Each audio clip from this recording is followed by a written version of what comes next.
भोजपुरी के power star के power देख के तहनियों के दिमाग खराब हो जाई भाई लोग। अभी उनकर 3 गो गाना इतना ज्यादा सुपर हिट जाता कि सुन के मजा ही आ जाता टे। जाए के न परे बाजार से लियावे तर तर करिया हो। 2 गो गाना हमरा तो पर्सनली बहुत पसंद आइल हटे। हम चाहतानी तहनियों एक बार थोड़ा सुना लगो। जनी जा कमाए कलकतिया राजा माली सवतिया मतिया राजा। सुन लगन भाई लोग कितना बेहतरीन सॉन्ग बाटे। है कलकतिया वाला गाना बा आ धनिया वाला गाना बा, दोनों गाना हमार मनिया लगन तो फेवरेटे बाटे जवन ढेरे मजा आवत टे सुन के। 3 कट्ठा 1.5 कट्ठा भंटा तू 1 कट्ठा बोदे हो धनिया रे जान। आई गाना ट्रेंडिंगों में चलत टे। अभी तक ले कहूँगा 10-10 मिलियन 2 दिन में ही व्यू क्रॉस हो गई बाटे।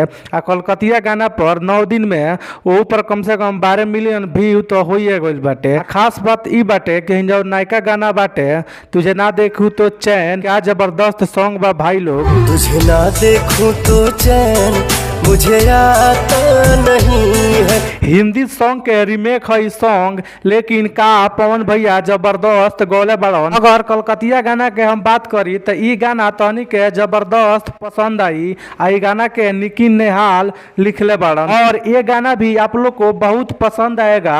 धनिया ये जान ई गाना हमार पर्सनली फेवरेट गाना बाटे जमुना के सुनने के बाद ढेरे मजा होता टे। आ तहनी कहीं ना कहीं रील्स पर देखल लगन, इंस्टाग्राम पर या फेसबुक पर ई गाना हर जगह छौले बाटे रील्स पर। तो तहनियो अंदाजा लगाइए सकतार लगन कि कितना बेहतरीन सॉन्ग होई ई। अगर धनिया ये जान ये गाना के बात करी तो पवन सिंह और शिल्पी राज दोनों जना मिल के ये गाना गौले बालो और ये गाना के जो लिखले बालन उनका नाम है विजय चौहान। ई तो असली गाना ना लिखलन, कौनो गाना लिखलन उ बवाले जाला। तहनियों के जानते बड़ा लगन। ये गाना आप लोग को पर्सनली बहुत ज्यादा पसंद आएगा।